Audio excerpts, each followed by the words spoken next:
todas e todos, estamos iniciando mais um encontro. Hoje temos um tema bastante especial e uma convidada também especial. O tema de hoje é práticas inclusivas, crianças com autismo na sala de aula. E a nossa convidada é a professora, doutora Emilene Coco, do Instituto Federal do Espírito Santo. Emilene, seja bem-vinda. Bom estar com você. Muito bom estar com você também, Décio. Muito bom mesmo. Agradeço já antecipadamente o convite. Pois bem, é interessante que ao iniciarmos a divulgação deste encontro, foi um dos eventos mais concorridos, mais compartilhados, porque a gente percebe que o momento é muito próprio para que as escolas, para que os professores, para que o público em geral esteja discutindo não só a inclusão escolar de todas e todos, mas em especial do público-alvo da educação especial. E nesse caso, o tema de hoje é exatamente a inclusão escolar das crianças com autismo. E eu gostaria de ouvir as suas primeiras considerações. Então, eu gostaria de iniciar primeiro dizendo por quê, né? Eu escolho estudar esse tema já há algum tempo, né? Desde 2008, quando eu iniciei como professora de educação especial, né? Decidi, na verdade, escolhi ser professora de educação especial. Desde esse período já o autismo ele vem me atravessando, né? Eu costumo dizer, eu sempre encontro, né? Crianças, hoje adolescentes e adultos com autismo, né? Em toda a minha trajetória profissional. Então, assim, inicialmente quero dizer que é um tema que eu amo estudar, é um tema que eu faço de coração. Talvez a câmera não esteja refletindo os brilhos dos meus olhos, né? Ao falar sobre o autismo, mas eu realmente gosto muito de estudar sobre, sempre aprendo com cada indivíduo, cada pessoa com autismo que eu conheço, né, que eu já conheci, sempre aprendo muito, né, com eles. E tento contribuir da melhor forma, né, como professora, né, sendo uma professora, né, sabendo, querendo entender aquilo que eu quero fazer para poder colaborar com o desenvolvimento deles, entende? Acho que essas são as palavras iniciais, assim, em relação a esse meu encanto pelo autismo. Perfeito. E na sua opinião, Emilene, qual foi o marco em sua trajetória profissional ou o marco em sua trajetória enquanto pesquisadora que você possa dizer assim, começou aqui? Então, foi logo que eu formei, na primeira licenciatura que eu fiz, acho que começou com um contato que eu tive com uma pessoa com autismo, uma criança, na verdade, com autismo, e que os professores anteriores diziam que não havia nada a ser feito para ensiná-lo, né? Que bastava, né, poucas atividades, porque ele não fazia nada além daquilo que ele já sabia fazer ou demonstrava fazer. Isso me inquietou muito, porque era uma criança com 7 anos na época, eu recém-formada, mas assim, com muita vontade de entender sobre a questão de desenvolvimento, colocar em prática aquilo que a gente estuda, né? Estudei sobre Vygotsky, sobre Piaget, sobre, né, leis de desenvolvimento, questões de desenvolvimento, aqui eu ficava sempre na teoria, né? E o primeiro contato com essa criança, eu falei, peraí, não é possível que eu não posso fazer nada, ensinar nada para esse menino. Eu, como professora, tenho que ensinar alguma coisa. E aí, já vou contar meu segredo, né? Como professora de educação física, eu resolvi ensiná-lo, né? Movimentos, né? Da cultura corporal, né? Tudo que envolvia cultura corporal, eu queria ensiná-lo, desde chutado, lançado, dançar, né? Escorregar. Então, eu entendi assim, que o menino nem isso, nem escorregador ele conhecia. E era falta de conhecimento desse. Não era que ele não gostava ou que ele não queria, é porque ele ninguém ensinou. Né? Uma criança com autismo que às vezes chega, né, em umas condições, né, de bate na cabeça, se morde, às vezes fica no canto, né? E aí a gente já vai entrando numa outra questão, né, do que está posto sobre o autismo, né? Que às vezes na escola a gente esbarra no que está posto. Vou ler sobre o autismo, vou receber um aluno com autismo. Aí vou ler sobre. A primeira coisa que a gente encontra quando a gente abre a internet são vários, né, folders trazendo características do autismo. convido todos, né, a fazerem essa pesquisa, vão perceber que existe realmente isso, né? Várias características são divulgadas. E aí é como se todas as pessoas com autismo fossem do mesmo jeito. E eu entendi que não são, né? Esse foi o começo, né? Primeiro em contato, então, em 2003. E aí as coisas foram se encaixando quando, em 2008, aí no ensino regular, né, na escola, né? Chego para dar aula novamente, dar aula de educação especial também, né? Na verdade, minha primeira experiência em escola regular de educação especial foi só em 2008. A gente está vivendo um momento muito tênue, assim, na questão da política, porque era política de 2008, os alunos aumentando o número de alunos na escola, né, com deficiência, e eu, então, estava lá para acompanhar um aluno na primeira escola que eu trabalhei. Era um aluno com autismo no turno que eu trabalhava. Mas era um furacão. Todo mundo conhecia o furacão na escola. E era a mesma situação. Não tem o que ser feito com esse menino, né? Não dá para fazer nada, ele não fica na sala de aula, vamos fazer uma coisa paralela. Então, assim, mais um desafio. E foi a partir daí, né, que eu falei assim, não, eu tenho que me concentrar nisso. Não é possível que a gente vai ter que, né, só tem essa resposta, só tem esse caminho, né? Mais uma vez, eu falo que o autismo, mais uma vez, porque não sei se tem pessoas aqui que já me escutam em outras, né, palestras, me viram falar em outros momentos, eu falo que eu escolhi uma lente para olhar para o autismo. Existem várias. Eu escolhi abordar a história cultural para olhar para o autismo. E nessa abordagem, a gente entende que o ser humano ele é constituído, né? Ele não é dado, não está posto pelo seu biológico, né? Depende muito das relações, das interações, das mediações. Então, naquele momento, eu comecei a perceber e aí foi o primeiro estudo que eu fiz de mestrado, né? Que estudar sobre o autismo demandava ter um olhar atento para as pistas que o aluno ia me dando. Esse olhar atento, Décia, envolve, né, a gente acreditar nas potencialidades, a gente acreditar que é possível a gente incentivar a participação dele no grupo, mesmo naqueles casos em que o aluno fica escondido, fica quietinho num canto, ou busca, né, ficar sempre isolado. Mesmo nesses casos, a gente precisa ir além, a gente precisa investir nessa relação. E foi, então, a partir daí, 2008, para mim foi aquele marco. Por quê? Porque eu comecei a fazer, não que eu lia na internet só, eu comecei a desconfiar. Eu desconfiei em 2003 e não estava errada. O menino conseguiu aprender outras coisas. E eu desconfiei em 2008, né? Quando eu ouvia muito assim na escola aquele burburinho de que esse menino não vai aprender, não para em sala, não vai entrar em sala de aula, porque ele realmente era um furacão. Então essas relações foram importantes a gente estabelecer nesse período. E de lá para cá não paro, né, de estudar sobre, né? Fiz doutorado também estudando nessa área, né, do autismo, mas aí nos anos iniciais, porque é um outro desafio. Menino de 6 anos com autismo chegando na escola, que não tem a transição, a gente percebe que é muito difícil ter essa transição de educação infantil para o ensino fundamental. E a gente entende, né, que as barreiras que vão aparecendo na vida do sujeito muitas vezes, muito mais, por falta dessa antecipação na vida dele, do que propriamente dito por causa do autismo. Vários estudos mostram isso. Quando você consegue antecipar, você consegue organizar, né? Organizar as rotinas. Aí, quando eu falo de rotina, eu coloco muita aspas nisso. Não estou falando de rotinas rígidas, em que não possa haver mudanças, como muitas vezes a gente escuta falar quando se fala de autismo. Estou falando, né, de situações em que a gente tem que fazer a rotina, assim como na educação infantil existe a rotina. Na escola, ensino fundamental, existe a rotina, primeira aula, segunda aula, terceira aula, recreio, e continua. Então, para essa criança também, às vezes você precisa esmiuçar um pouco mais o que vai ser feito na primeira aula de geografia, por exemplo, né? O que vai ser feito naquela aula, às vezes chamar esmiuçado para ele. Isso seria uma rotina. Não teve professor de geografia naquele dia, ai meu Deus do céu, o que vai acontecer? Antecipa, né?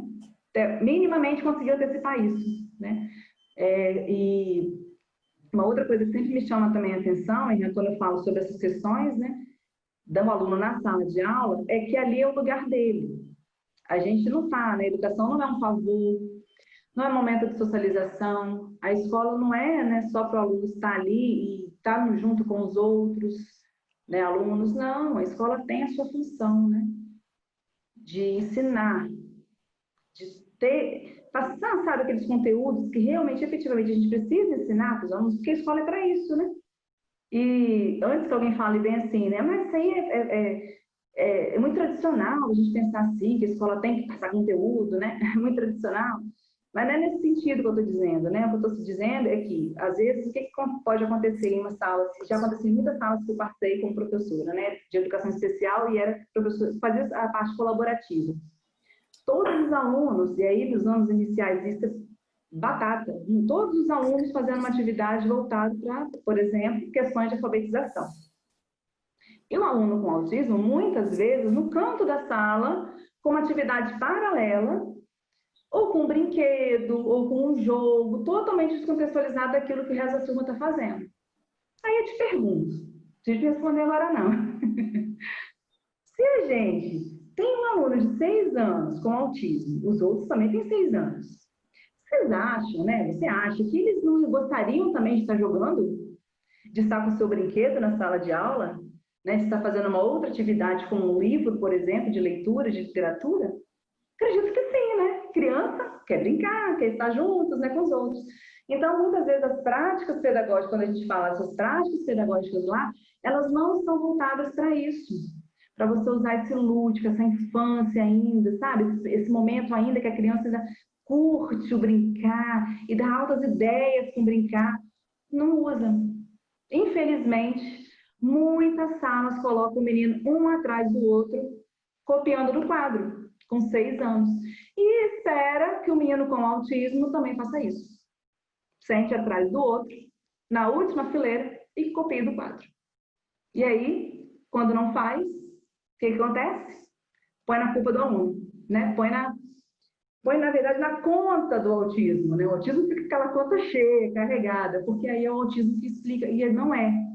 Né? Às vezes é uma questão mesmo de prática, de planejamento, né? Aí eles vêm trazendo as partes mais, né, específicas das sugestões que eu quero deixar aqui, na verdade, né, para a nossa conversa. Você tá tudo bem? Tá me ouvindo direitinho? Você fechou seu áudio. Pois sim. Então, Emilene, a gente percebe a partir da sua fala e daquilo tudo que a gente tem observado e trabalhado com escolas, com professores e com alunos, que, na verdade, o que mais falta à escola é uma forma diferenciada de receber a todos e todas. Porque me parece que nós nos preocupamos, primeiro, com a questão daquilo que é esperado pela sociedade e, sobretudo, pelos pais. Depois, o que temos é exatamente o quê? Aquilo que pensamos, aquilo que pretendemos trabalhar. E me parece que falta exatamente uma aproximação, um olhar atento, uma escuta ativa a cada uma dessas crianças. A gente entender que cada um daqueles e daquelas são únicos. Exigem de nós uma atenção diferenciada. E que, na verdade, este espaço chamado escola precisa ser prazeroso, precisa ser desafiante. Essa ruptura da educação infantil para o ensino fundamental, ela, na maioria das vezes, é dolorosa, é sofrida. E não é sofrida porque este ou aquele ou aquela criança tenha essa ou aquela deficiência ou essa ou aquela limitação. É para todos e todas. Até mesmo, quantos colegas, quantos de nós vêm de uma jornada atuando num segmento, quando vai trabalhar em outro segmento, precisa de um tempo. Então eu percebo que nós precisamos, primeiramente, pensar, planejar esse momento. E como você coloca bem, eu vejo que esse é um grande desafio.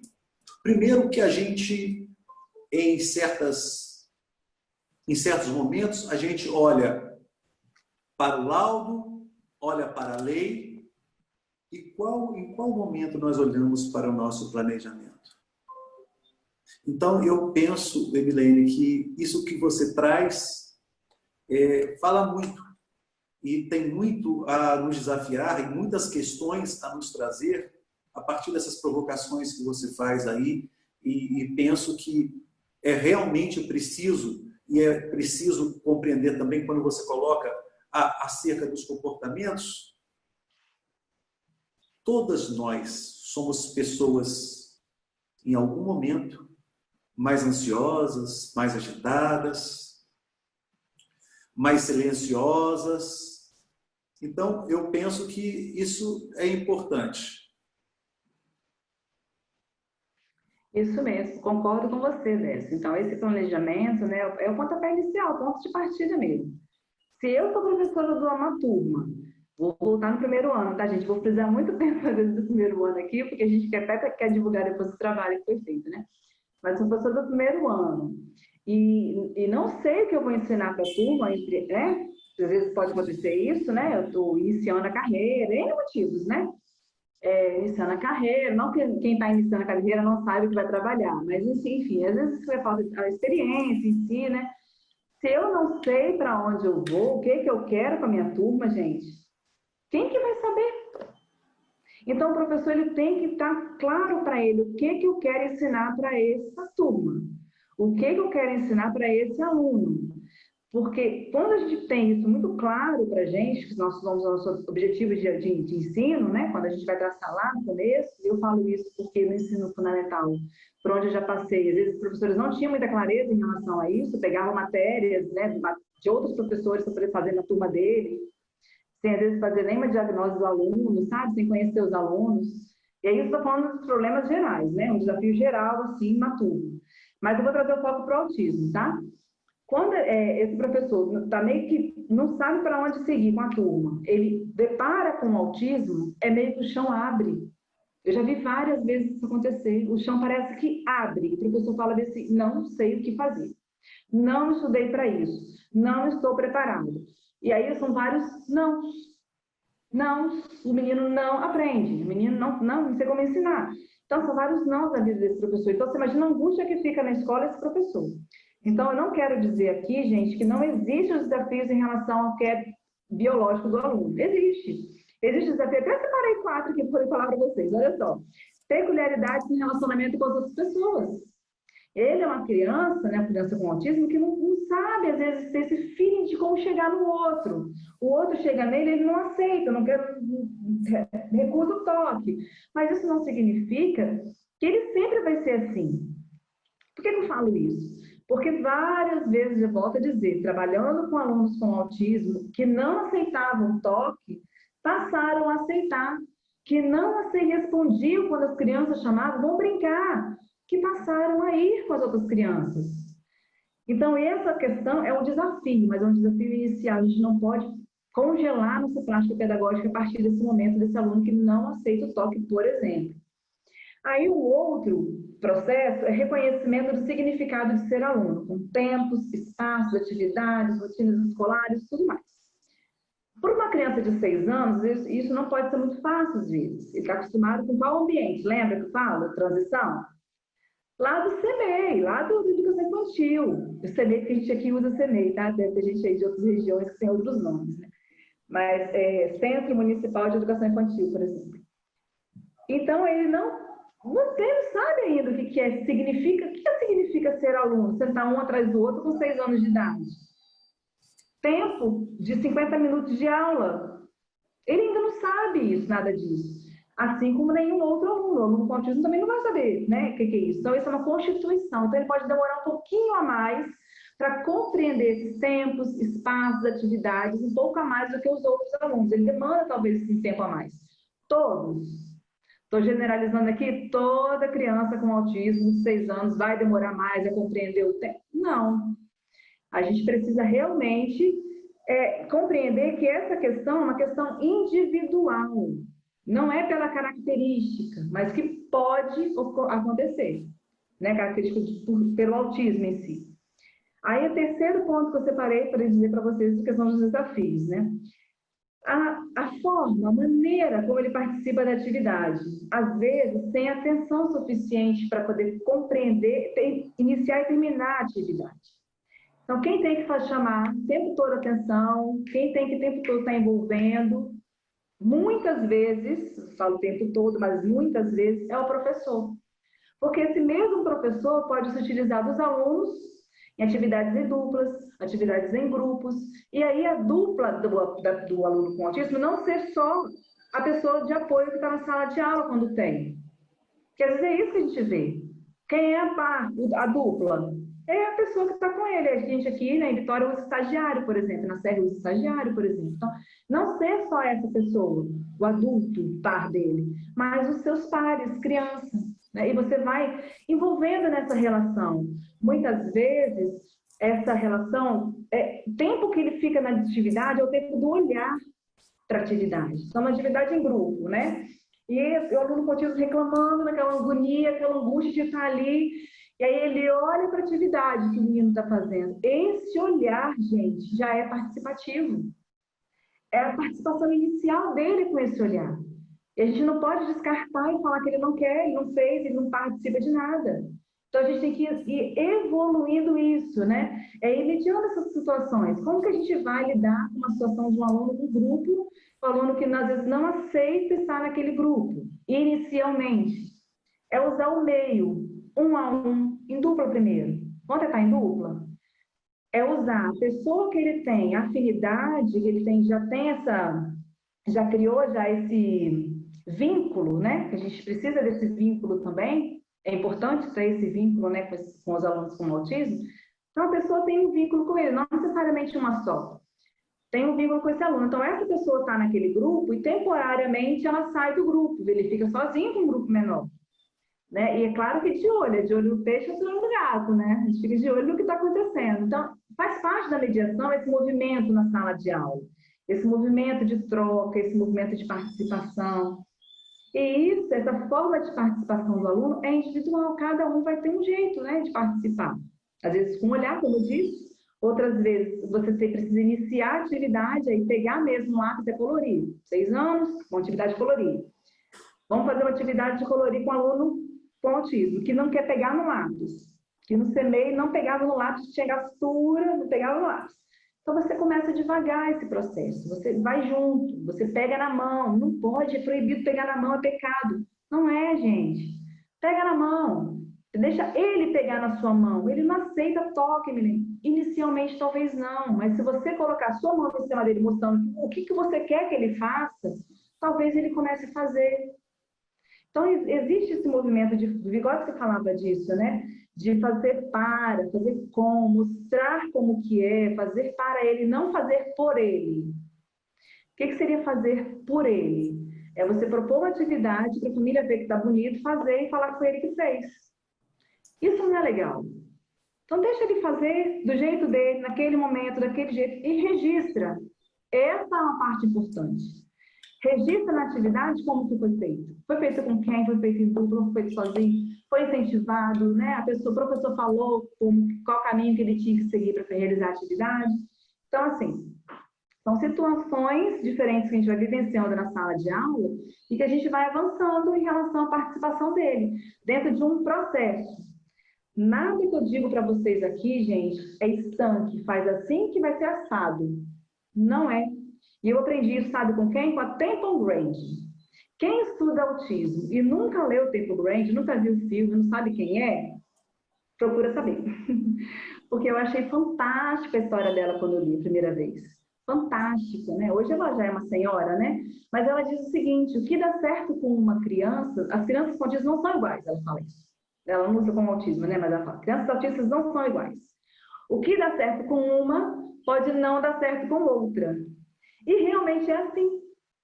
Por mais que eu venha trazer para vocês alguns exemplos, né, de coisas que deram certo, né, em alguns momentos na minha carreira aí, né, como professora, pode ser que seja só um pontapé inicial, sabe? Assim, um estalo. Puxa, ela tentou isso, eu vou tentar. Quem sabe? Que aí dá certo, um pedacinho, aí vocês modificam alguma coisa e dá certo de novo.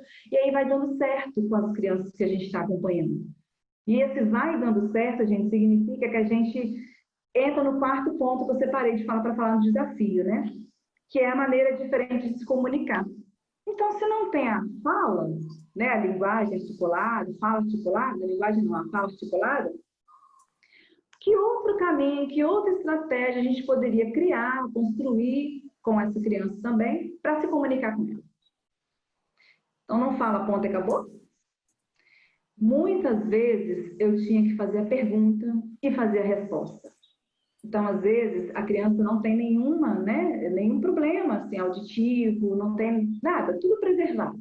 Audição preservada, né? A fala teoricamente, né? No sentido assim, do aparelho está funcionando, mas não sai nada.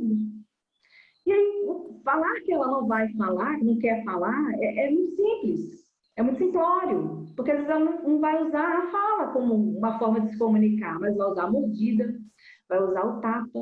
Então a gente tem que ensinar a se comunicar de outra forma. Vamos usar sinais, né? Vamos inventar os sinais com ela, né? Com a criança. Vamos ensinar livros para essa criança, que muitas vezes é feito isso também, né? Alguns estudos mostram, né, essa questão do benefício da língua, né? De sinais para a criança com autismo. Eu não aprofundei nesse estudo, mas na primeira criança que eu falei lá de 2008, lembra? No primeiro estudo do mestrado, tem a professora que faz uma brincadeira na sala. Na verdade, ela faz uma oficina, porque ela gostava de livros, e ele começa a se desenvolver bastante com livros. Muito. Eu acho que se a família tivesse investido, né, assim, nessa questão da Libras, talvez a gente tivesse avançado um pouco mais, ele tivesse avançado um pouco mais em relação ao uso mesmo, né, uma outra forma de comunicação, de língua mesmo, né, aprender uma outra língua, que não o português. E também é interessante dizer, nesse sentido, que essa criança, né, as crianças com autismo, quando a gente se depara com esses 4, né, desafios que eu coloquei, podem ter outros, tá, gente? Se eu perguntar aqui, se eu abrir aqui o chat, que eu não estou conseguindo acompanhar o que vocês estão escrevendo, vocês devem ter colocado vários desafios aí também, né? E assim, vocês são fatos que eu identifiquei que às vezes assim, congela um pouco a gente, sabe? Como eu fazer para falar para uma criança que não quer me responder, né? E às vezes é isso, você fala, você faz a pergunta, você fala e você responde. Você faz a leitura, né, para ele, apontando com o dedo, e aí alguém falou com coisas de leitura escrita, né? Você vai apontando para ele, mostrando a direção da escrita, e vai fazendo, sabe, esse vínculo com essa criança, né? E vai avançando em relação ao conhecimento que você quer ensinar. Você vai avançando em relação ao que você está proposto a ensinar para aquela criança, né? Em relação a isso, né? A gente sabe que a prática pedagógica, como eu falei, tem planejamento, tem desenvolvimento de atividades e tem avaliação. Qual é um dos maiores problemas que a gente, que eu falo professor de educação especial, enfrenta na hora da avaliação? É que muitas vezes o professor regente, ele fala bem assim, eu não sei como avaliar esse aluno, porque ele não foi na minha sala, ele não sabe, 6 anos, né? O que são os conteúdos de 6 anos, né? Para saber. Não reconhece as letras, não escreve o nome. E às vezes, gente, o que acontece? Muitas vezes, quem tem uma aproximação maior com esse aluno, um aluno que demanda às vezes mais tempo fora de sala de aula, é o professor de educação especial. E essa avaliação, ela fica muito, no meu ponto de vista, unilateral, porque ela tinha que acontecer com o que foi feito com ele na sala de aula. E se não foi feito nada com ele na sala de aula, que avaliação que vai ser feita? A gente aqui usa alguns termos para poder avaliar, assim, no ensino fundamental, no primeiro ano. Objetivo alcançado, objetivo parcialmente alcançado, objetivo não alcançado e objetivo não trabalhado. O que tem acontecido nas fichas avaliativas desses alunos? Maioria com objetivo não alcançado de cima embaixo. Maioria. Pelo menos no primeiro trimestre acaba assim. Aí no segundo trimestre a gente vai conversando e fala, mas peraí, não dá para ser não alcançado, porque não foi trabalhado. No mínimo tem que ser o objetivo não trabalhado nesse caso. Então a questão da avaliação, né, a gente tem que ter muito cuidado, porque a ficha, gente, não é ficha criminal não, mas é ficha do aluno, é a vida dele. A vida dele está ali. E muitas vezes, gente, não raro, muitas vezes, o aluno atingia pelo menos 50% dos conteúdos dos objetivos que estavam ali propostos. Só que a professora que avaliava não sabia. Não tinha avaliado, não tinha trabalhado com ele. né? Então, são os problemas, aí são outros desafios, eu falo assim, em relação ao autismo, porque eu também trouxe isso, né? Trouxe os fatos que eu acho que são importantes, que a gente não pode também negar, né? Que existem essas questões que a gente precisa considerar, mas que os desafios para a escola, para o professor, condições concretas de trabalho, número de alunos em sala de aula. E hoje, gente, a gente tem que tentar atenção também para isso, número de alunos com deficiência em sala de aula. No último ano que eu estava assessora no município, eu acompanhava escolas que tinham 3 alunos com autismo na mesma turma. Então, você imagina como é que tem a cabeça desse professor para trabalhar com 3 alunos com autismo, um de cada jeito, né? Cada sentido, e o resto da turma, porque também não era a turma toda, então precisa de apoio. Precisa de apoio, precisa de diálogo, precisa de rede de trabalho, né? É complicado isso. E, além disso, né, o número de alunos por turma, a gente ainda tem muita dificuldade de pensar numa proposta de desenho universal para aprendizagem. Eu tenho estudado um pouco mais sobre isso agora, e eu não sei, eu acho que é uma luz no fim do túnel quando a gente pensa nisso. Porque essa proposta, né, de desenho universal de aprendizagem, ela não vê a turma homogênea. Vou dar uma atividade para todo mundo, com 50 minutos de duração, e todo mundo tem que fazer do mesmo jeito, no mesmo ritmo.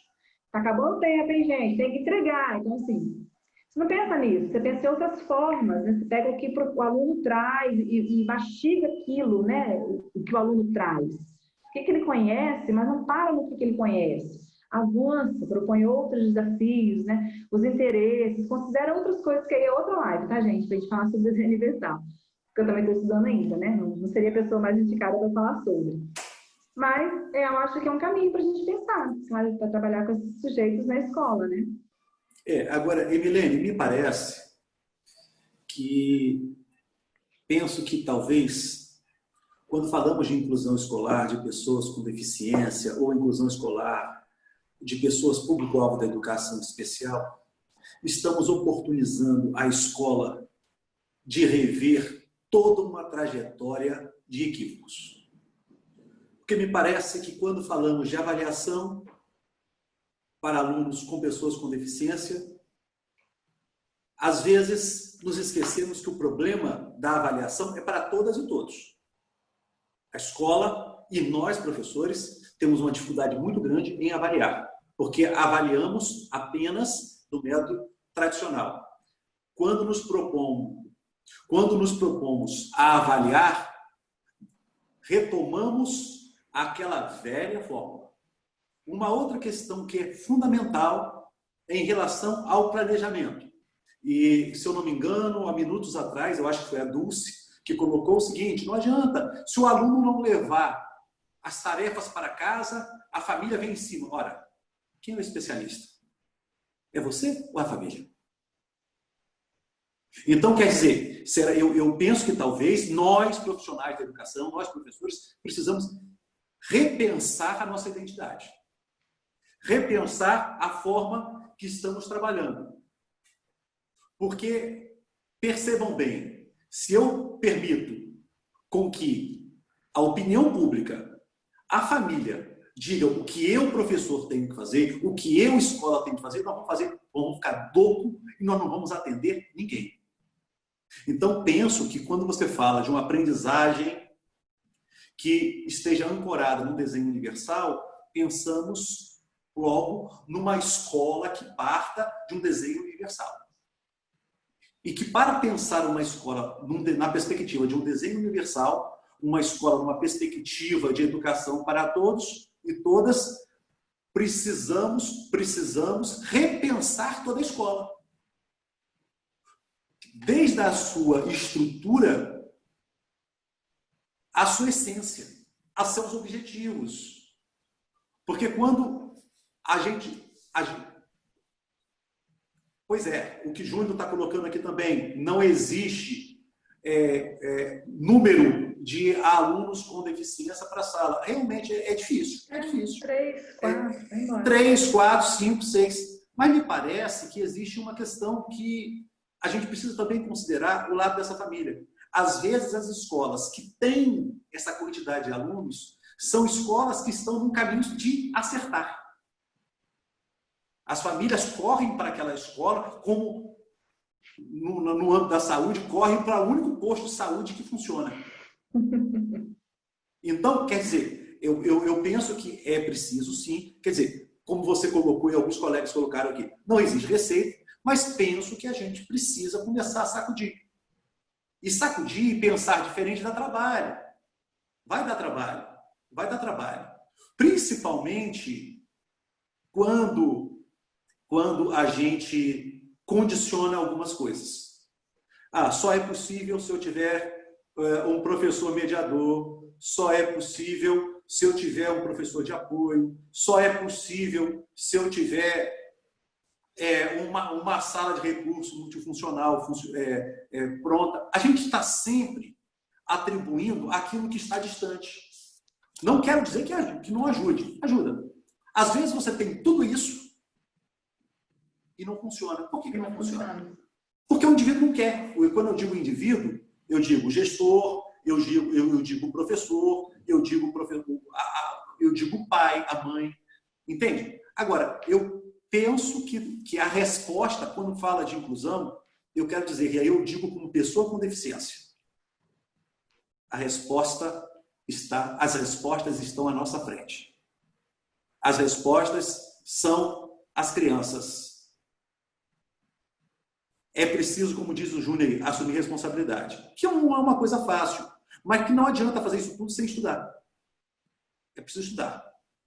E aí, uma desculpa também, Milene, que me parece que é fácil, é quando a gente diz assim, eu não tive essa formação. Olha, eu estou aí concluindo uma trajetória de quase 40 anos de escola, em que eu nunca deixei de estudar. Então, quer dizer, sempre vai haver algo a ser estudado. Sempre vai haver algo a ser conhecido. E o desafio é esse. Estou colocando aqui, não sou especialista em autismo, mas sou uma pessoa que estudo e penso escola.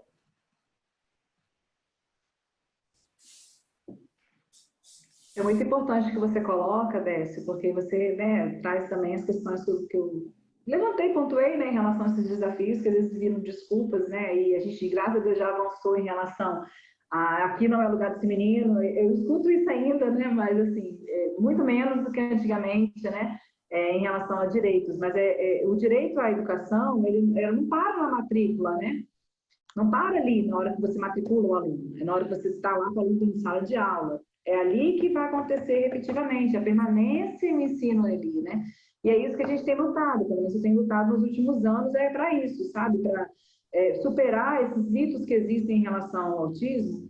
Quando eu falo superar, gente, realmente avançar em relação a isso mesmo, sabe? A partir da vontade histórico-cultural, pensar o autismo de uma outra forma. Pensar o autismo nas possibilidades. Eu nem tenho usado mais o termo limitação nas coisas que eu escrevo e que eu falo, porque às vezes a limitação não está no sujeito, está na gente, na forma como a gente vê aquela situação, como a gente se envolve em tentar ajudar e pensar nos nossos planejamentos. Então, às vezes, a limitação não é no sujeito, na deficiência. E o convite que eu faço sempre, toda vez que eu vou falar sobre autismo olha a criança, olha o adolescente, olha o adulto. Não foca no autismo. O autismo a gente conhece, como uma síndrome, e vai vir mudanças por aí, Vamos esperar o que desce, o que o Cid 11 vai trazer para a gente em relação ao TEA, Até uso o termo autismo ainda, porque existem muitas... Falei com o Décio que eu não ia falar sobre a questão do diagnóstico, a gente combinou antes, gente, nos bastidores, do Décio, não vou trocar no assunto do diagnóstico, porque é uma situação que a gente precisava de uma outra live também para poder falar sobre. Mas, assim, só para poder justificar para vocês o porquê que eu uso pessoas com autismo, já expliquei em relação à constituição, não é autista. Em relação à participação deles na sala de aula, a gente tem que realmente ir vendo. Eu estou fazendo já aquelas coisas amarrando assim, arremate, como se diz. Considerar realmente cada indivíduo, e aí, assim, vou dar uma sugestão. Se você tem um aluno que tem muita resistência, às vezes, em ficar na sala de aula, em ficar na escola como um todo, sabe? De entrar na escola, parte do que é real para o aluno. Eu usei catálogo de fotos em duas vezes na minha história aí da educação especial. O que são esses catálogos de fotos, né? A gente dizem, né, que o PECs, que são as imagens, é muito importante para o aluno com autismo. Então, foi inspirada nisso, né, na questão da imagem. Eu falei assim, gente, mas qual é a imagem que eu vou usar para uma criança se reconhecer? Ela mesma.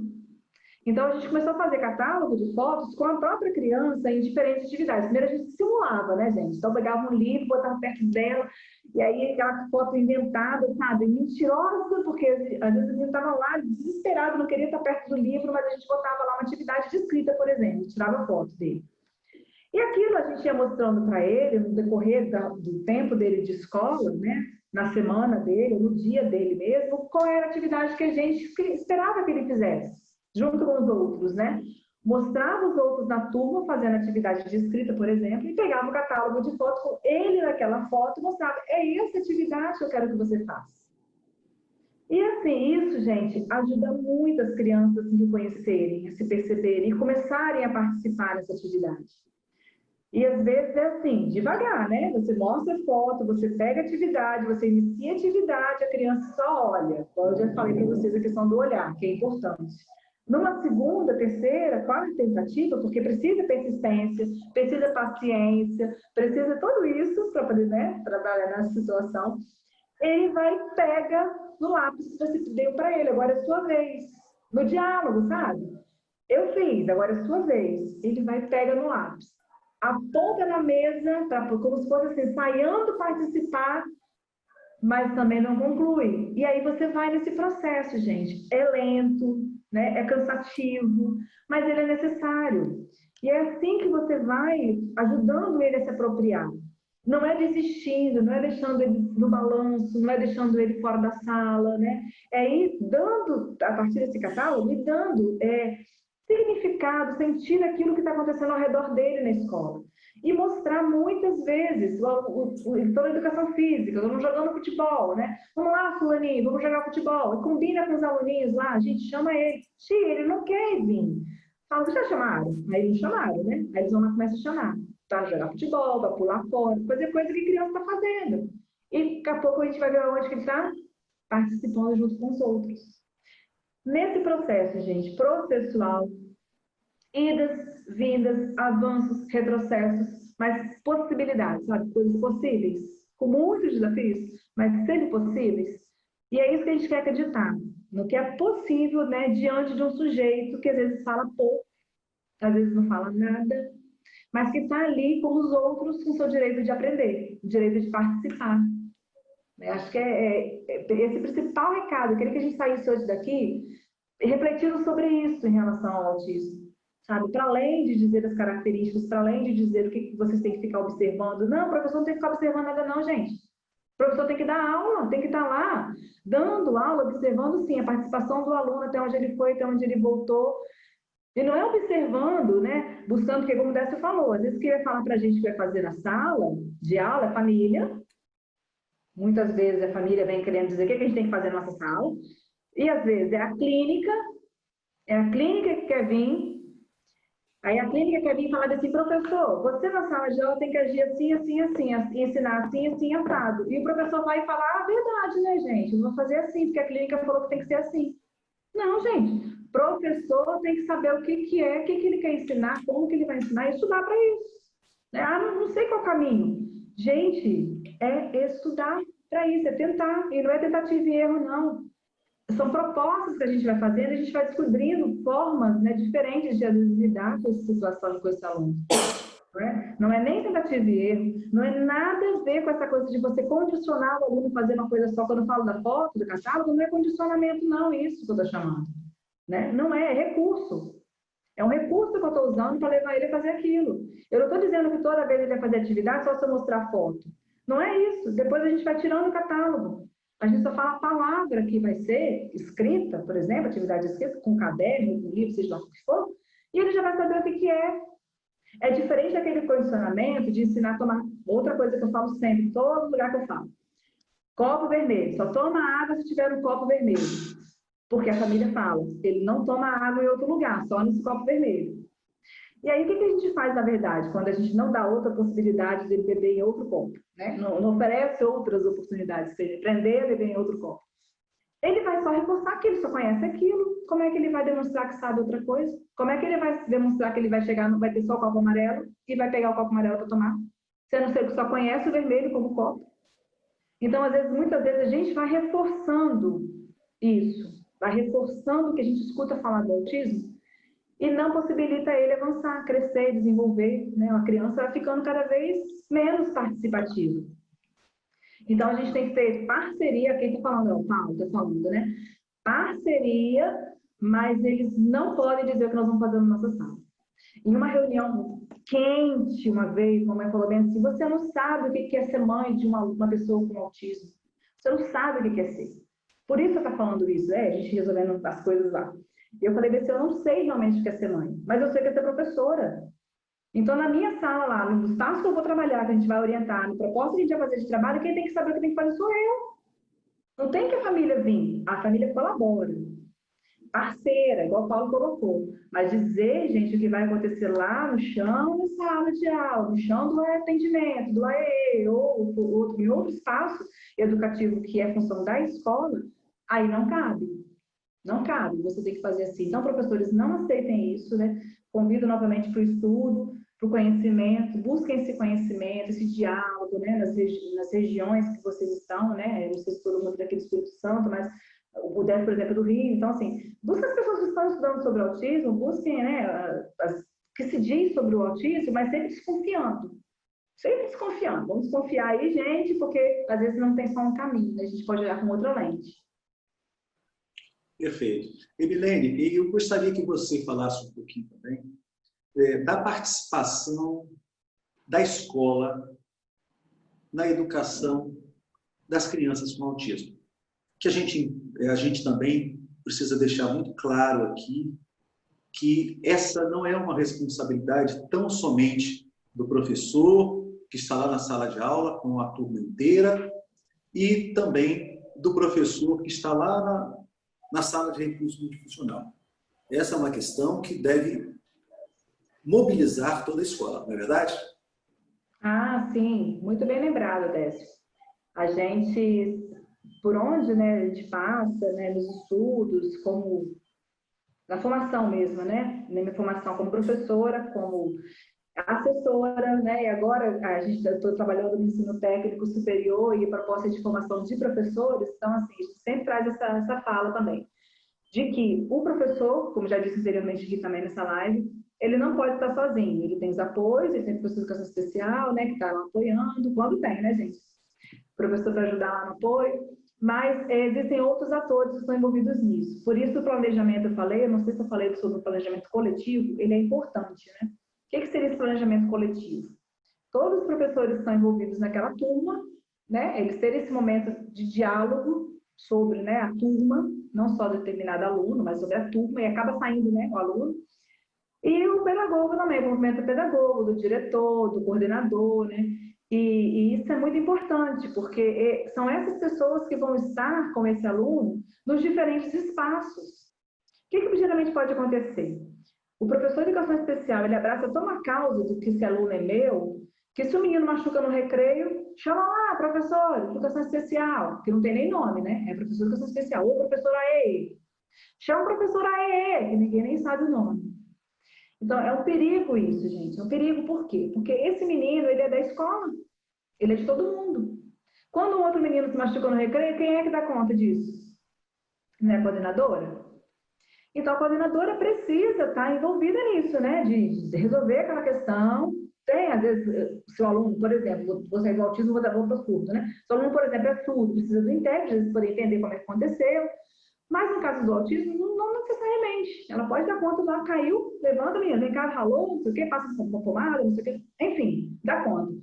O perigo do professor de educação especial, professor de AE, ou profissional, professor da turma, assumir isso sozinho, é que às vezes os outros não se envolvem. Né? E essa educação ela vai acontecendo em diferentes espaços, na biblioteca, né? Na sala de informática, nas escolas que tem. Né? Já estou falando sempre no ideal dos municípios que eu já atuei, né? E eu sei que dentro desse Brasil nosso aí, tem escola que às vezes não tem nem porta, nem carteira, nem nada. Eu estou falando aqui de laboratório de informática, por exemplo. Mas, assim, eu digo assim, o ambiente escolar, ele é um ambiente que ele vai...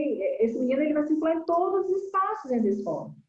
E não dá para ser de um professor só.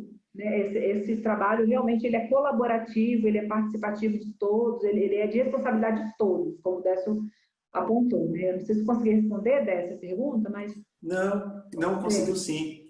E assim, uma das coisas que você colocou e que realmente assustam um pouco a gente é a quantidade de modelos e de receitas e de manuais que a gente observa hoje, quando a gente abre a internet, é gritante. Todo mundo tem uma receita, todo mundo tem um modelo, todo mundo tem um apontamento, todo mundo tem uma solução, cursos rápidos, cursos de média duração, mas que, na verdade, quando a gente mergulha um pouquinho ali, a gente percebe que é só fumaça. E quando a gente recorre a recursos que não vão chegar a lugar nenhum como esses, a gente dá 10 passos atrás. Ao contrário da gente contribuir para a inclusão, nós estamos regredindo. Nós estamos erguendo barreiras no processo de ensino-aprendizagem. Então, eu, nesse momento, Emilene, gostaria de ouvir de você o seguinte: quais os caminhos para o professor que está aqui conosco, para aquele que vai nos ouvir posteriormente, vai nos assistir posteriormente no YouTube? Qual o primeiro passo para quem se interessa, mas nunca teve a oportunidade de mergulhar nesse universo, seja estudando, seja pesquisando? Por onde começar, Evelyn? Eu acho que isso é importante nesse momento. Então, eu digo que o estudo ele é importante, mas eu digo, né, como você, acho que você concordou comigo, sobre a gente desconfiar das coisas que a gente às vezes acha muito fácil na internet, né? Então, assim, é buscar, né, grupos que sejam grupos sérios, né, que sejam relacionados a uma universidade, sabe, grupos que produzem sobre autismo, mas que, existem outras linhas, né, como eu disse, mas escolha uma linha, né, e estude sobre o autismo naquela linha que você vai estudar, reconhecendo, né, as possibilidades dele, a possibilidade do aluno aprender e a possibilidade desse professor de ensinar aquele aluno. Por quê? Porque às vezes você escolhe uma abordagem que vai limitar muito o seu trabalho, às vezes, na sala de aula. Não vou ficar citando quais são as abordagens aqui, mas, por exemplo, tem coisas que não encaixam na escola, eu não consigo encaixar. Eu não consigo compreender e conceber, às vezes, alguns métodos, né, dentro da sala de aula. Porque quando a gente tem essa visão de que o aluno ele tem que estar lá junto com o grupo e aprender no grupo. Quando a gente tem essa visão. Então, eu acho que é isso. A primeira coisa que o professor tem que ter claro é qual é a concepção dele de aluno, qual é a concepção dele de escola, qual é a concepção de ensino, qual é a concepção de aprendizagem. Acho que é isso, sabe, Décio? Aí depois chega no autismo. Por quê? Porque se ele tiver claro para ele o que são essas né, concepção dessas coisas que eu falei, o que é aluno, o que é professor, o que é ensino, aprendizagem, ele vai ter claro para ele que qualquer aluno que estiver na sala dele vai ser a concepção que ele tem de aluno, independente da condição que ele está, que o aluno tem. O que é ser professor numa turma, né, de primeiro ano? Se ele tem claro isso para ele vai ser professor de todo mundo, não existe professor de um, professor de outro. Né? Então, essa é clareza disso. Quando a gente avança disso, né, em relação a isso, ele tem que ter clareza também do que é prática pedagógica. Aí eu estou dando pistas de estudos, gente, para além de pegar o manual do autismo, né, que eu falei. O manual do autismo, todas as crianças com autismo é isso, aquilo. Não, eu estou falando de professor, né, na sala de aula. Então, antes de chegar lá no autismo, é prática pedagógica. Intencionalidade, sistematização, planejamento, colaboração. O que existe, né, nessa prática pedagógica que eu ainda não consigo efetivamente concretizar, fazer, sabe? quando eu estou diante de uma criança com autismo, será que eu tenho paciência, eu persisto, né? Eu tenho perseverança em querer ensinar aquilo para ela, eu mudo minha estratégia, né? Mudo a metodologia que eu estou tentando? Então, isso também faz parte, né? Desse processo de aprender a lidar com a situação. E às vezes é lidar mesmo com a situação. Muitas vezes a gente tem que se afastar. Eu vivia dizendo isso, né? Que eu tinha estagiária que às vezes entrava na escola, entrava 1 hora da manhã, entrava 1 hora e ia até as 5, com o menino, né? O mesmo estagiário, gente, 4 horas direto. Tome. Eu falava, gente, precisa de uma folga, assim, não é folga, né? Mas precisa dar um tempo até para oxigenar, assim, sabe? E outra pessoa entrar. E aí a gente vivia fazendo esses rodízios, sabe? Entre professor regente, professor de educação especial, estagiário, alunos, movimento de atividade em grupo, e aí nenhum adulto estava por perto, né? Literalmente, assim, lado a lado. E aí aquela coisa assim, sabe? De você pegar aquela criança que precisava estar o tempo todo de mão dada, porque senão sair correndo, aquela criança que você vai deixando a mão, não dá mais a mão a ela, anda só do lado dela, e aquela criança que você deixa andar, que ele faz o sinal que vai do banheiro e que ele volta. Porque não usa fala articulada, então fala o sinal, que é no banheiro, vai lá e ficava se morrendo, né? Será que vai voltar? Será que vai voltar? E voltou. Então, dentro desse processo, né? De você ensinar os tempos e espaços. E aí, saber de uma coisa também, na questão do autismo, diferentes atividades que você vai propor, vai depender e demandar estratégias diferentes, né? Para você orientar e manter a atenção desse aluno nesse trabalho. E aí que vem a questão de estudar sobre o autismo. Porque aí, quando você estuda sobre o autismo e sobre o desenvolvimento humano, também que é importante, né? Você compreende como que você vai trabalhando para as funções psicológicas superiores irem se desenvolvendo, né? Atenção, memória, percepção, e como você vai ajudar o aluno a desenvolver isso e demonstrar isso para você, né? Então, acho que a dica seria essa, né? Começar primeiro, né? Com os estudos. E a gente tem vários programas, né? De formação aí dentro da educação que estuda sobre autismo. A gente fizer um levantamento, né? De estudos sobre autismo de 2008 para cá, é assim, bombástico, tem muita coisa escrita. Muita coisa sobre tudo. Mas aí a gente vai fazendo essa ponderação. Escolhe a linha. Qual linha que você quer, qual lente que você quer enxergar o autismo?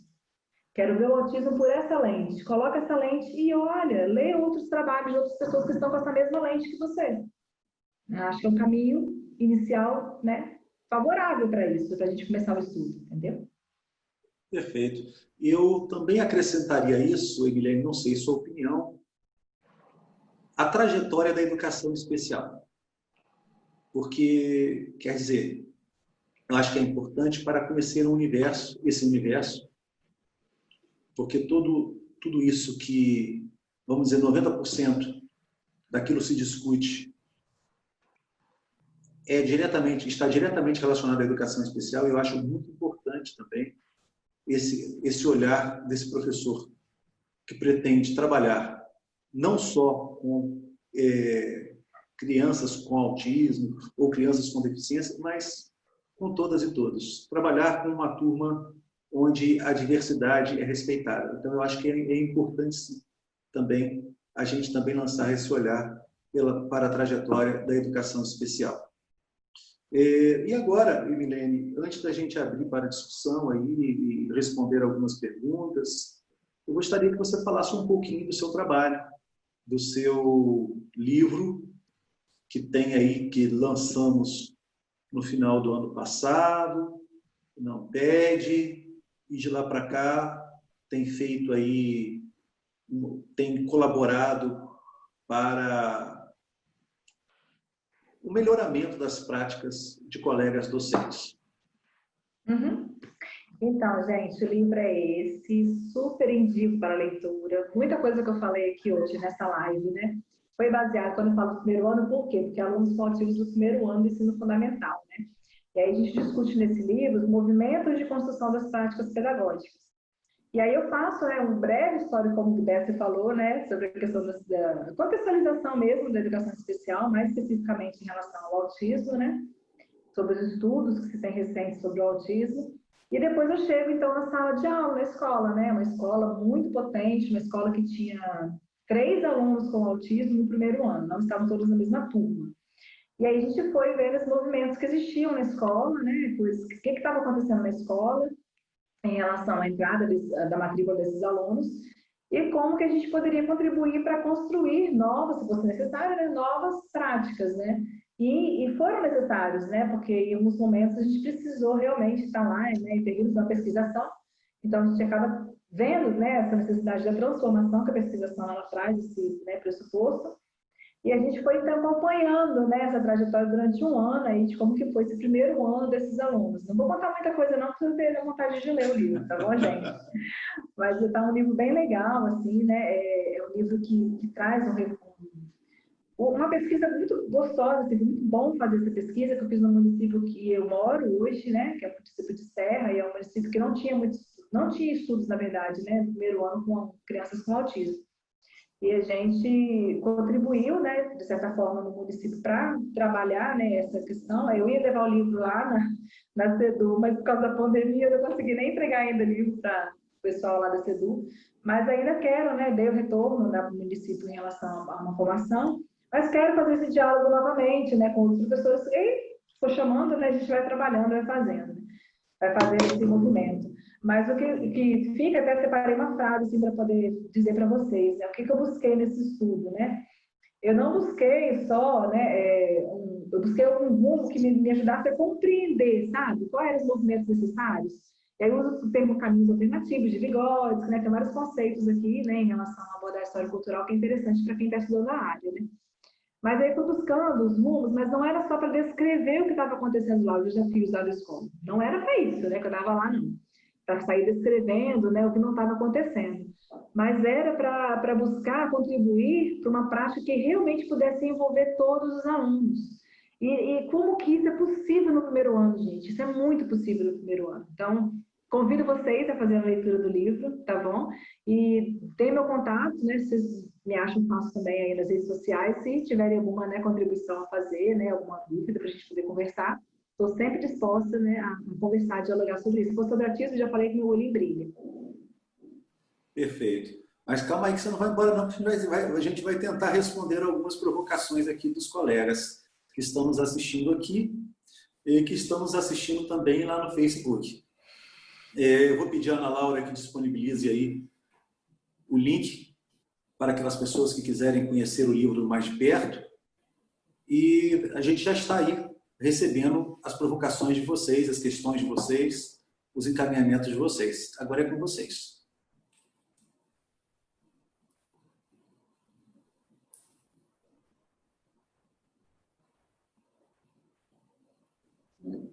As perguntas podem ser encaminhadas pelo chat.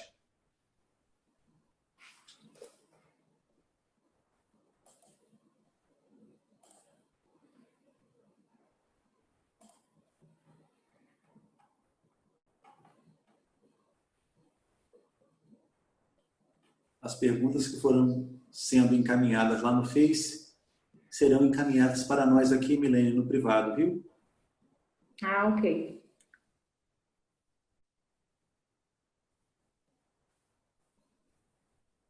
Eu acho que a Fernanda, foi a partir do momento que você falou, né, que é para mandar, foi isso? Tem aqui, ó. Isso. Posso ler aqui? Pode. Me chamo Fernanda, sou professora do primeiro ano de uma instituição privada e estamos passando por uma fase de ensino virtual. Tenho feito atividades diferenciadas, individuais, para meu aluno com autismo. E quando pode, os responsáveis fazem com ele. Minha pergunta é, como trabalhar com a socialização desse meu aluno quando as aulas voltarem a ser presenciais? Deixa eu ver se eu entendi a pergunta. Você está falando em relação à socialização ou essa adaptação no retorno? Porque eu acredito que ele, assim como outros alunos, vão precisar de momentos de adaptação para esse retorno, né, das aulas presenciais. É como se fosse um recomeço, né? Todo começo de ano, quando passa férias, acontecia muito isso comigo, né? Os alunos iam, a gente não sabia como que eles iam voltar. E às vezes, uma semana antes, eu ligava para a mãe para saber como é que ele estava naquela semana. Não significa que ele saía do mesmo jeito quando voltasse às aulas, mas eu vinha assim, acompanhando como que ele estava, né? Mesmo estando de férias. Então, assim, essa ligação, esse contato, não é toda família que aceita, não é todo professor que faz, né? O professor não quer fazer, não. Mas era uma postura que eu assumia para me ajudar a receber esse aluno, né? Ou uma fala lá no portãozinho mesmo, mãe, você pode ficar um pouquinho mais? Como é que ele está hoje, né? Como é que ele foi? Porque eu nem sei como que eu vou voltar, gente, depois desse negócio todo que está acontecendo aí, né? Da suspensão das aulas, da pandemia. É complicado, né? E uma outra estratégia, Milene, de repente, é a gente já começar, claro, sem gerar ansiedade, mas, vez ou outra, você remeter, trazer imagens, vídeos, fotos das atividades em sala de aula, para você trabalhar a importância também de estar junto. Porque isso é importante, quer dizer, porque o tempo vai passando, e aí, como a Emiliane falou, nós não sabemos como vão voltar, como iremos voltar, nem quando iremos voltar. Mas o importante é que a gente se prepare tanto para que seja breve ou que seja longo, mas eu acho que essa preparação precisa ser feita. Eu acho que falar nesse retorno, às vezes, quando a gente não sabe quando, às vezes não é adequado, mas valorizar esse momento de estar juntos e promover a importância desse espaço, que é a sala de aula, eu acho também fundamental. Eu não sei se você concorda, Milene. Não, eu concordo, sim. Eu não sei também se é possível, Fernanda, vocês estão fazendo isso, né? Um momentinho assim de você fazer um vídeo, que é primeiro ano, né? Às vezes marca sei lá, um piquenique com as crianças para tratar algum tema lá que vocês estão estudando, e aí você tem esse videozinho com as crianças se verem e tal. Não sei se está acontecendo isso com vocês, né? Na escola que você trabalha. Mas isso seria uma coisa legal, porque a criança não perderia, entre aspas, né, esse vínculo, né, com a professora, quem é a professora, e a família precisa ajudar muito nisso, né? Esse é o seu coleguinha, às vezes tem um coleguinha de sala que ele é mais próximo, né, e às vezes são poucos, né? Um ou outro só, e aí que ele já conhece, porque às vezes mora no bairro. Então, assim, usando essas estratégias, você poder não deixar ele longe demais, né, do que vai ser a sala de aula nesse retorno, entendeu? Acho que é isso que ele quis dizer, né? O Paulo fala-se muito de criança e adolescente no ensino fundamental e médio. Como fica o ensino superior? Então, Paulo, esse é um desafio que tem me desafiado agora. Desafio desafiado é ótimo. Mas esse é um próximo estudo, né? Que eu estou com muita vontade assim, de fazer agora nesse ano. Iria começar antes, né? De estudar um pouco mais sobre essa fase mesmo, sabe? Fim de adolescência e adulto. Você falou de crianças, adolescentes, mas até adolescentes eu acho que eu escuto pouco, eu não vejo muitos, né, estudos, pelo menos usando a abordagem histórico-cultural, que traz essa questão deles nessa fase de adolescência, né, e de adulto, né, então acho assim, convido aí, né, para vocês também produzirem juntos aí, né, quem tiver essa experiência aí, a gente produzindo esse material aí de estudo, né, que é muito importante.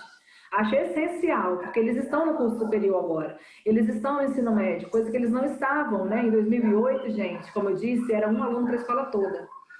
Hoje, né, só no IFES que eu trabalho, eu tenho 5 alunos com autismo, né? Um no superior, não, 2 no superior e 3 no médio. Então, você imagina, né, como é que isso vai aumentando, vai crescendo. Quer falar, Décio? Não, eu penso que concordo com você, é questão de tempo. É muito recente. Hoje, quer dizer, hoje a gente já vê colegas com deficiência visual, com surdez, com síndrome de Down, já no ensino superior. Então, eu acho que é questão de tempo. É fazer no ensino fundamental e no ensino médio o dever de casa, fazer bem feito. Isso é uma questão de tempo. Eu também acho. Também concordo com você. Eu não entendi a pergunta sobre se tem algum material voltado para anos iniciais. Material em que sentido? Pesquisas para anos iniciais? Ela pergunta, porque o livro que nós apresentamos, ele fala de primeiro ano e fica no primeiro ano. Mas no estudo anterior que eu falei, né, no meu caso, meu estudo, eu fiz os anos iniciais. Eu pego na verdade, a gente não chegou a ser um estudo longitudinal, porque eu não conhecia ele de educação infantil, mas eu conheci ele no primeiro ano, e o estudo foi acontecer, ele estava no 4º ano. E eu pego todo o material que a gente tinha de registro, desde o CMEI, da família que levou, né? Desde o CMEI até o 4º ano que a gente tinha, nesse percurso dele de simbolização para a linguagem, para o processo de aquisição, apropriação da linguagem escrita. Então, esse livro traz, assim, ponto a ponto de cada ano que vai acontecendo, entendeu? Então, é um material também que pode ser procurado, né? Tem disponível ele no formato de dissertação, vocês podem procurar também para leitura, entendeu? Não sei se foi essa a pergunta, ou se Décio tem alguma coisa na editora, né, em relação a essa questão que ela perguntou. O que eu gostaria só deixar claro, Emilene, é que quando você fala CMEI, você está falando de uma escola de educação infantil. Porque pode dar conotação para aqueles que estamos assistindo ou que vamos assistir, que é uma instituição especializada. Não. É uma escola de educação infantil, não é isso? Isso, eu falei também na live, mas é porque eu falo rápido. É o Centro Municipal de Educação Infantil. Isso. E aí, quando eu esqueço de falar educação infantil, sai CMEI. Mas é isso.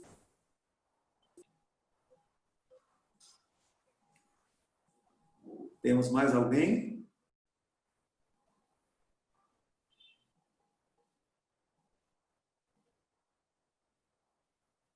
Tem uma pessoa pedindo para falar um pouco mais sobre o nosso trabalho na pandemia.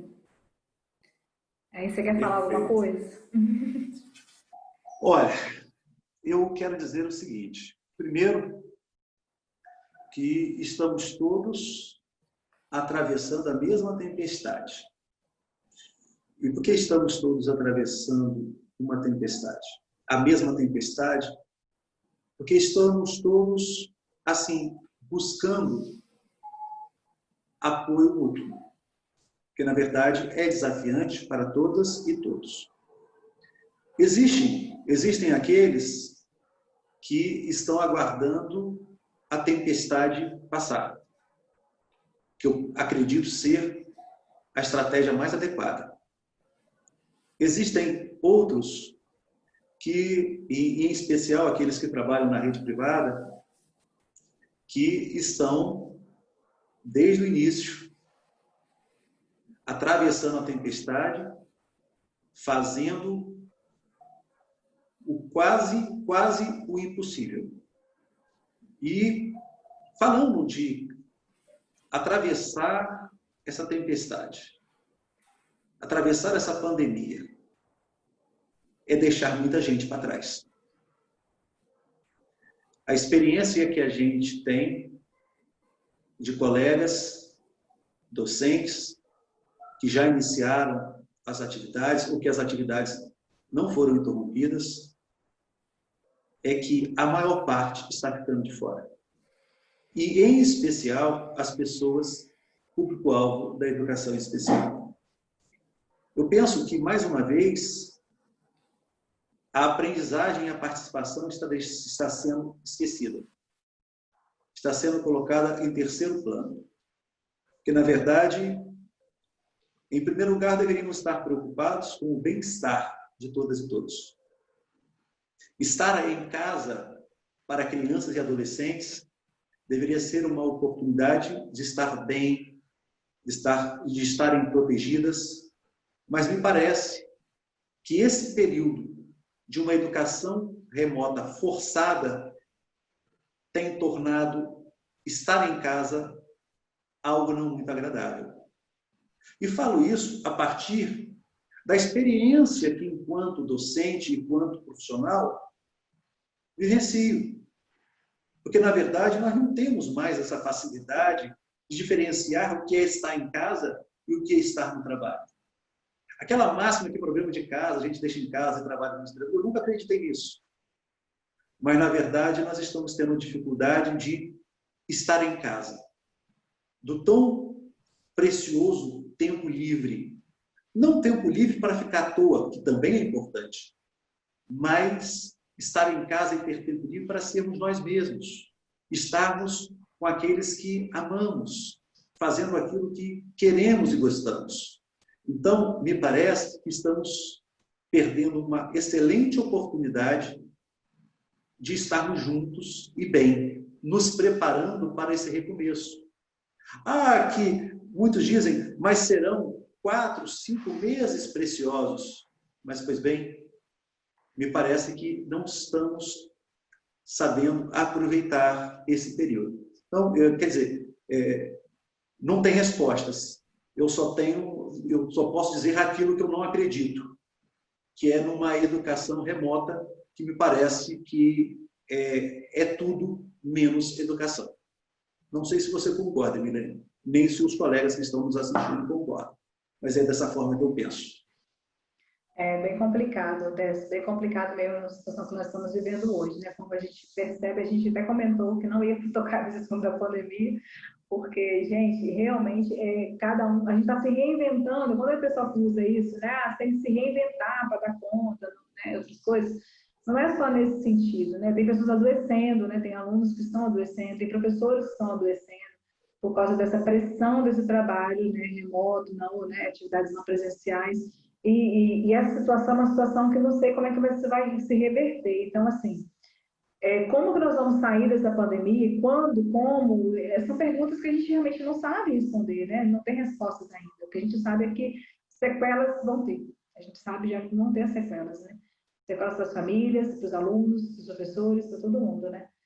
E aí vou passar para a próxima pergunta, tá, gente? Porque o Décio já falou bastante em relação a isso, né? Crianças com autismo, na sua maioria, na maior parte, não suportam som alto, barulho.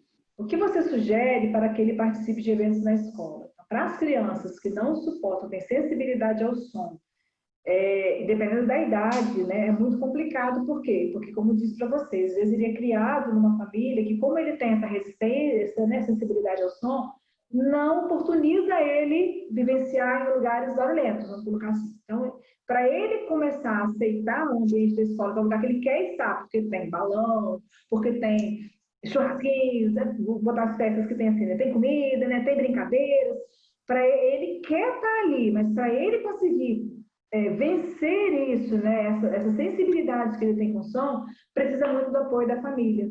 Então, talvez, né, nessa sensibilidade com o som, colocar estrategicamente na escola algumas atividades, umas barracas, né, de comida e de brinquedo, mais afastado do que seria a caixa de som altão, assim, porque existe como fazer isso, né? Então, você arrumar a escola de forma que não fique tão barulhenta aquele espaço. E você ir aos poucos inserindo aquela criança. No primeiro ano que ela participa, ela vai participar talvez 20 minutos. Ele se arruma toda, se periqueta toda, talvez ele nem apresentar a dancinha que treino ensaiou, né, minimamente. Mas na segunda, não, ele já vai, já consegue ficar até a dancinha da turma dele. Por quê? Porque a escola colocou a primeira dança a ser apresentada. Então, ele vai apresentar logo e depois ele já vai embora. Então, isso vai, dentro desse processo de 9 anos de escolarização, a gente vai avançando nessa forma de participação dele nas atividades. Acho que foi isso, tá? Fernanda também que perguntou, eu acho, né? Essa é sugestão, né? Vocês já tentaram isso, mas assim, é uma sugestão que eu dou. É vocês irem fazendo processualmente, né? E aumentando esse barulho para ele e sempre conversar com a família isso. Não reforça, gente, não reforça isso. Respeite a singularidade, mas ensine outras coisas, né? Ensine outras formas, né? Respeitar a singularidade. Isso não é desrespeito à singularidade, né? Você está considerando, mas ao mesmo tempo você está dando opção, oportunidade de aprendizado para eles, né? Eu acho que a gente pode responder mais uma pergunta, né, Milene? Tem uma. Eu estou lá em cima ainda. Você já achou alguma outra pergunta que você queria responder aqui embaixo? Não, deixa eu. A convidada é você. Ah, é? A Cássia faz perguntas sobre ensino online para as crianças, eu acho que a gente já respondeu, né? Sobre essa situação que é bem complicada pensar nisso, né? Para criança, eu falo assim, criança, né? Por causa da autonomia, né? E aí cada um caso é um caso, então tem que saber a autonomia, participação da família, como que vai ser isso. Mas eu acho que não deveria considerar essa possibilidade, não, esse ensino online nessa época para as crianças com autismo, não. Mas. E eu para ninguém. E eu defendo para ninguém. Então, porque a gente acha que efetivamente acontece no município, né? Mas eu penso que a gente pode fazer o nosso movimento. Então, eu penso que não. Por exemplo, eu remotamente estou trabalhando, mas no estrito senso. Então, quer dizer, e assim a gente às vezes enfrenta a dificuldade. Então, eu penso que a gente precisa respeitar esse tempo. Uhum. Tem 32 novas mensagens. Será que significa que são 32 perguntas? Eu penso que você, então, vai para o sorteio. Ai, gente, desculpa, olha, é porque realmente tem bastante pergunta, assim, né, bastante mensagem. Eu não sei se... Vou ler uma que não é uma pergunta, mas depois eu vou procurar uma pergunta aqui. Gostaria de parabenizá-los pela abordagem do tema tão importante que é o TEA. Escolas sem estrutura, professores sem capacitação, acabam por não contribuir efetivamente com a educação inclusiva. Parabéns. Aí eu quis ler dessa para você que teve essa iniciativa de me chamar e de me convencer a vir falar na live. Né, E que não foi uma coisa muito fácil, não. que eu tenho umas minhas resistências em relação a isso. Não foi uma coisa muito fácil, não. Mas, assim, a colega coloca aí uma coisa muito importante da precarização das escolas e as condições precárias de trabalho que nós enfrentamos. Mas eu penso que, ao contrário da gente desanimar, a gente precisa buscar força para que essa educação seja cada vez mais valorizada. Se não pelas autoridades, mas por nós e pela sociedade. Eu acho que é difícil, mas vale a pena lutar. Chegamos à pergunta? Eu vou fazer a última sim, né? Uma que está próxima do que eu estava fazendo lá, mas vou fazer uma forma de... Na verdade... Você pode pegar um conjunto de questões. É isso que eu estou tentando fazer, porque tem várias perguntas aqui em relação, por exemplo, a você se aproximar do aluno e você conseguir fazer, né, essa aproximação com o aluno para acalmar o aluno da educação infantil, por exemplo. Né? Aí me veio rapidinho assim na cena. O que eu fiz num determinado momento em que estava exatamente nessa situação. O aluno estava no chão, né, chorando muito, gritando. E no corredor, todos os outros alunos saindo da sala para ver o que estava acontecendo. E ele tinha acabado de entrar na escola, era muito difícil ele entrar na escola e ir direto para a sala. Ele não fazia isso. Ou ele ficava chorando no portão, ou ele ficava chorando no corredor, ou ele ficava chorando o tempo todo.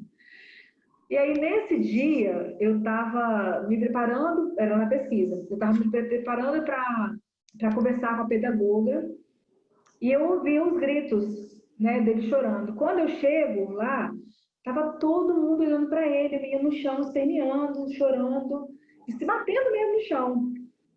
Aí eu voltei na sala, isso assim, era do outro lado da escola. Aí eu voltei na sala, peguei um recurso qualquer, a primeira coisa que eu vi, um livro. Peguei um livro e voltei para lá, e sentei do lado dele e comecei a ler o livro. E falei com ele, você não precisa chorar, vamos ler o livro? Ele não queria ler o livro, continuou chorando. E eu comecei a ler o livro, e eu tive que ler muito mais alto do que ele estava gritando, né? E aí eu comecei a ler o livro, repeti o livro. Eu repeti esse livro depois mais umas 6 vezes, que ele pedia de novo. E dali eu falei assim, vamos lá na sala que eu olhei para você? Tirei ele do corredor, todo mundo olhando, ninguém fazendo nada. Vamos na sala que eu olhei para você e li de novo para ele. Nós ficamos à tarde, depois com esse mesmo livro com ele, identificando as coisas que estavam lá, né, no livro, que tinha de imagem, né, as palavras, a escrita, porque era um menino que já desenvolvia escrita. Só que ele estava numa angústia muito grande de estar na escola, gente. Ele não queria estar lá. A mãe tinha acabado de ganhar neném. Ele estava numa situação em que estava aquele momento ruim na família, porque a mãe estava dando muita atenção. Ruim na família, sim, né? Era necessário dar atenção para o bebê e ele ficar de lado. Então, ele tinha que compreender isso na cabeça desse menino, né? Que aquela atitude dele naquele dia poderia ter sido porque a mãe, de repente, de manhã teve que levar um irmãozinho no médico, ficou fora de casa. E aí ele chega na escola, de certa forma, desestruturado para estar no ambiente escolar um atrás do outro. Então, a gente precisava de mais tempo para compreender aquela atitude dele, né? Então, assim, na educação infantil, muitas crianças choram, muitas crianças ainda não conseguem ir para a sala de aula, igual que chega o pai deixa lá ir, né, chora muito. Então, precisa compreender isso, né? E esse choro, né, esse choro compulsivo, né, não querendo estar na sala de aula e tendo os outros para estar na sala de aula, eu te digo, Sheila, você precisa de ajuda. Você, como professora, não tem como, né, pegar um menino que está lá chorando, o outro que está chorando também porque a mãe foi embora, o outro que está sozinha na sala de educação infantil e querer dar conta disso tudo. Precisa de apoio, precisa de ajuda. E essa aproximação, esse acalmar é importantíssimo. Você chegar, você chamar ele pelo nome dele, falar que ele não precisa chorar, porque você está ali para ajudar, porque você vai estar com ele, vamos buscar um brinquedo. Então, são palavras que ele já conhece, né? O que ele gosta, identifica o que a criança gosta e dá essa como uma oportunidade para ele sair daquela situação que ele está, né, sentindo mesmo, aquela angústia toda que ele está sentindo ali. E que às vezes atrapalha a gente também, né? Como professora, gritando, chorando no meio do corredor. Né? Então, assim, é a ação, gente. A gente precisa de ação nesses momentos, né? Infelizmente, talvez a gente não consiga realmente responder todas as perguntas, Décio, mas queria agradecer muito a participação de todo mundo, né? O interesse no tema. Pois é. E antes de você, eu queria agradecer aí, vamos falar alguns nomes aqui, por exemplo, a Dayana, da Alvi, Caroline Cortes, a Ivone, a Fernanda, a Patrícia, o Paulo Júnior, a Renata, a Roseli Pereira, a Irene, a Rosilene, a Andréa de Paula, Sara Falcão, Scarlett Maciel, Sheila, Simone Anastácio, Sueli Araújo, Tatiane, Valdileia, Zenaide. É isso. E se eu pulei alguém, vocês desculpem, eu dei uma olhadinha rápida, viu, pessoal? E assim, eu vou fazer uma promoção. Eu não combinei nada lá com o pessoal da editora, não, mas vamos fazer o seguinte. Quem entrar lá na página Professor Décio Guimarães e assinar lá no YouTube, vai concorrer a um livro. Aqueles que assinarem hoje, a gente sorteia o livro amanhã e aí a gente faz contato e aí a gente vai ter que entrar lá na página Professor Décio Guimarães, não, decioguimarães.com.br e a gente pega seu endereço e manda para vocês. Entendeu? Agradeço. E aí eu quero agradecer você, Milene. Foi muito bom. Eu geralmente costumo dizer que aqui eu não estou como pesquisador, eu estou como provocador. E posso dizer que essa condição é muito fácil, porque a gente acaba tumultuando mais do que colocando as coisas para fluírem, mas eu penso que é uma forma até para quebrar um pouquinho essa coisa esse ambiente frio, que às vezes é estar aí num ambiente solitário. É isso, Adriane. Muito obrigado. Espero contar com você outras vezes. E depois eu preciso conversar com você no privado, porque eu acho que outras oportunidades virão aí e mais trabalho para nós. Muito obrigado, viu, Adriane? Obrigada, Décio. Ai, meu Deus, travou. Não, pode falar. Pode falar. Obrigada, Décio. Obrigada a todos que estão aqui, né, que vieram tirar esse tempinho para poder conversar com a gente. Como eu disse, o estudo sobre o autismo, ele realmente me fascina. Eu gosto muito de estudar sobre esse tema. É um tema que a gente não tem as respostas todas já construídas, mas a gente está sempre, né, em construção, né, caminhando aí para que o conhecimento realmente ele seja, né, um conhecimento que todos tenham acesso, né? Como eu disse, eu tenho muita dificuldade com live, fugiram dessa, mas não teve jeito não. Mas a gente, eu não falei também, eu faço parte do grupo de estudos sobre o autismo, né, um grupo que já está constituído lá na UFES há um tempo, tem um caminhar, e eu convido também as pessoas a conhecerem o grupo, né, de estudos sobre autismo, é um grupo quinzenal, e ele, na verdade, ele tem umas produções, né, dos membros, que vocês podem acessar, né, e fazer a leitura depois online, né, de artigos que a gente vem publicando aí nos últimos anos, tá bom? Obrigada, Décio, mais uma vez pelo convite. Obrigado, Milene. Agradeço a todas e todos e até a próxima. Estaremos juntos. Para aqueles que gostam do tema Educação Especial, na próxima quarta-feira, às 10 da manhã, teremos Gramsci e a Educação Especial. Esperamos todos lá às 10 horas. Tá bom? Um abraço, Milene. Até por aí. Tchau, tchau. Um abraço, colegas.